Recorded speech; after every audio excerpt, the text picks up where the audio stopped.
Hello students, আমার চ্যানেলে তোমাদেরকে স্বাগত। 2026 মাধ্যমিক পরীক্ষার্থীদের জন্য শুরু করছি ইতিহাস ক্লাস। ইতিহাসের তৃতীয় অধ্যায় থেকে আমরা শর্ট প্রশ্ন করছিলাম, ছোট প্রশ্ন এসিকিউ টাইপের। আজকে তার পঞ্চম পর্ব অর্থাৎ পার্ট 5 ক্লাস। তোমরা আগে 4টে ক্লাস নিশ্চয়ই দেখেছো, ঠিক আছে? তো চলো শুরু করি ক্লাসটি। ইতিহাসের তৃতীয় অধ্যায় থেকে শর্ট প্রশ্ন পার্ট 5, ঠিক আছে? আর ভিডিওটা শুরু করার আগে প্রত্যেকদিন একটা কথাই বলি, শর্ট প্রশ্ন কোনো সাজেশন হয় না। শর্ট প্রশ্ন কিন্তু একদম পুরোপুরি খুঁটিয়ে পড়তে হয়। টেক্সট বইটা তোমাদের কাছে যার কাছে যা আছে সেটি তোমরা খুঁটিয়ে পড়ো, ঠিক আছে? খুঁটিয়ে পড়লে তোমাদের শর্ট প্রশ্ন কোনো অসুবিধা হবে না, কারণ শর্ট প্রশ্ন কিন্তু নাম্বার যত করে আসতে পারবে, যত শর্ট প্রশ্ন করে আসতে পারবে তোমরা কিন্তু সেই সাবজেক্টে তত বেশি নাম্বার পাবে, ঠিক আছে?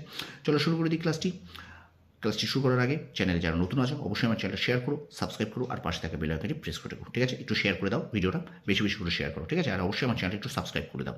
2026 মাধ্যমিক পরীক্ষার্থীদের জন্য শুরু করছি ইতিহাসের তৃতীয় অধ্যায় থেকে এসিকিউ শর্ট টাইপের কোশ্চেন, ঠিক আছে?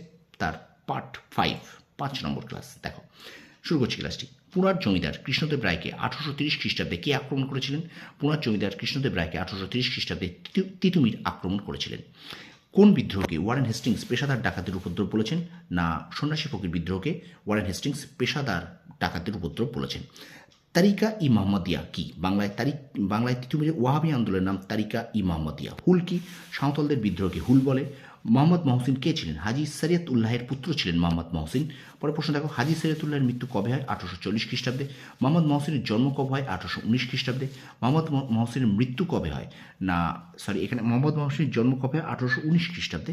মোহাম্মদ মহসিনের মৃত্যু কবে হয়? 1862 খ্রিস্টাব্দে। তারপর প্রশ্ন দেখো, তিতুমিরের মৃত্যু কবে হয়? 1831 খ্রিস্টাব্দে। কবে সন্ন্যাসী বিদ্রোহের সমাপ্তি ঘটে? 1800 খ্রিস্টাব্দে। হলকা শব্দের অর্থ কি? হলকা শব্দের অর্থ অঞ্চল।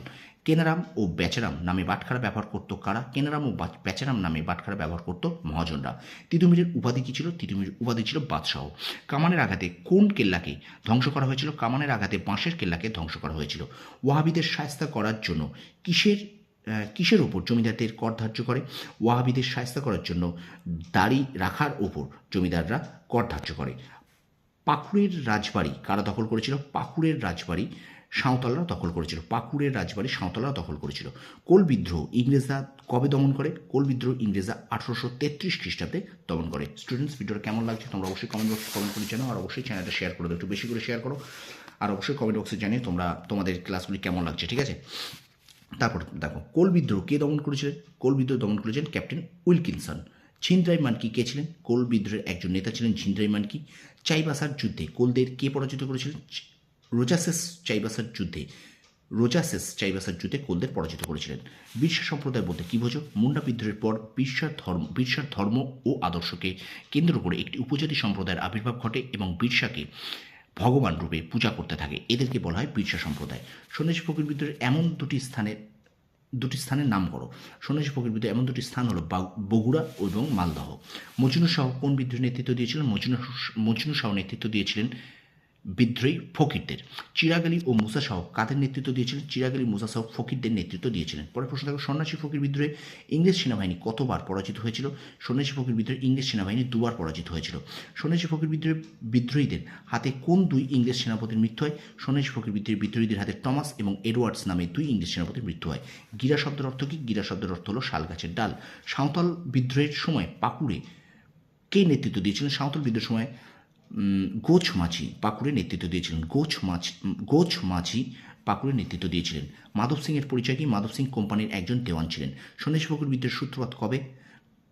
সন্ন্যাসী ফকির বিদ্রোহের সূত্রপাত 1763 খ্রিস্টাব্দে। সন্ন্যাসী ফকির বিদ্রোহের সূত্রপাত কোথায়? সন্ন্যাসী ফকির বিদ্রোহের সূত্রপাত ঢাকায়। এবং শেষ প্রশ্ন দেখো, সন্ন্যাসী ফকিরদের পেশা কী ছিল? সন্ন্যাসী ফকিরদের পেশা ছিল কৃষিকাজ। তো স্টুডেন্টস, এই পর্যন্ত ভিডিওটা। ইতিহাসের তৃতীয় অধ্যায় থেকে আমরা এসিকিউ টাইপের কোশ্চেনগুলো পড়লাম, অর্থাৎ শর্ট প্রশ্ন আকারে যে কোশ্চেনগুলো আসে সেই কোশ্চেনগুলো আমরা পড়লাম। ভিডিওটা কেমন লাগলো তোমরা অবশ্যই কমেন্ট বক্সে কমেন্ট করে জানিও, আর একটু বেশি করে শেয়ার করে দাও আমার এই ভিডিওটা, যাতে পশ্চিমবঙ্গের প্রত্যেকটি স্টুডেন্টের কাছে এই ভিডিওগুলো পৌঁছে যায়। শর্ট প্রশ্ন আমি কিন্তু প্রত্যেকদিন তোমাদের সামনে নিয়ে আসি বাংলা, ইতিহাস, ভূগোল থেকে। অতএব শর্ট প্রশ্ন তোমরা যত বেশি করে আসতে পারবে তত কিন্তু তোমরা বেশি নাম্বার পাবে, ঠিক আছে?